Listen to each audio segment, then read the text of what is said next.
देश के मशहूर गीतकार, शायर, डायरेक्टर, प्रोड्यूसर और लेखक गुलजार साहब जी की कुछ बेहतरीन शायरी मेरे अंदाज में। कुछ लोगों को पढ़ते वक्त आपको ये नहीं लगेगा कि आप कुछ पढ़ रहे हैं, बल्कि आपको लगने लगेगा कि आपको जी रहे हैं। किसी के लिखे हर शब्द में एक कहानी की शुरुआत दिखने लगती है, किसी की लिखी दो पंक्ति में ज़िंदगी और मौत के बीच का वक्त दिखने लगता है। कुछ ऐसा ही जादू है गुलजार साहब जी के लिखे में। तो आइए शुरू करते हैं उनकी कुछ फेमस शायरियाँ। एक सुकून की तलाश में जाने कितनी बेचैनियाँ पाल ली, और लोग कहते हैं कि हम बड़े हो गए, हमने ज़िंदगी संभाल ली। इन पंक्तियों में कुछ वो इस तरह बताना चाहते हैं, ये तो हम सबकी कहानी है।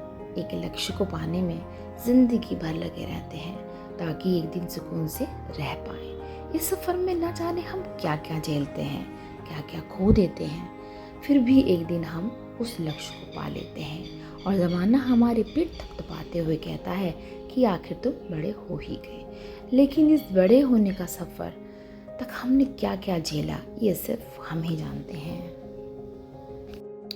वक्त रहता नहीं कहीं टिक कर, आदत इसकी भी आदमी सी ही है।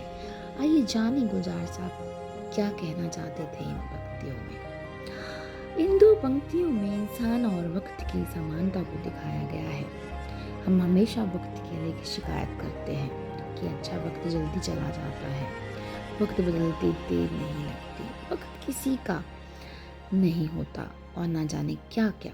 लेकिन शायद ही हमने कभी सोचा होगा कि हम भी वक्त जैसे ही तो हैं, कब बदल जाए कुछ पता नहीं। वक्त की तरह इंसान भी एक जगह टिक कर नहीं रह सकता, चाहे वो ज़िंदगी में हो, काम में हो या फिर रिश्तों में। पूरे की ख्वाहिश में ये इंसान बहुत कुछ खोता है, भूल जाता है कि आधा चांद भी खूबसूरत होता है। गुलजार साहब ने इंसान की भावनाओं को काफ़ी बारीकी से समझा है। इंसान अपनी पूरी ज़िंदगी में कभी खुश नहीं रह पाता। एक रोटी से दो रोटी, एक मकान से दो मकान के सपने में हम सब अपनी पूरी ज़िंदगी देखते हैं। ज़िंदगी के आखिरी पड़ाव में हमें समझ आता है कि ना तो हमने कभी एक रोटी का ढंग से स्वाद लिया और ना ही कभी एक मकान को घर ही बना पाए। मैंने तो अपनी पूरी कोशिश कर ली अपने अंदाज में गुलजार साहब की शायरी को बताने की, समझाने की।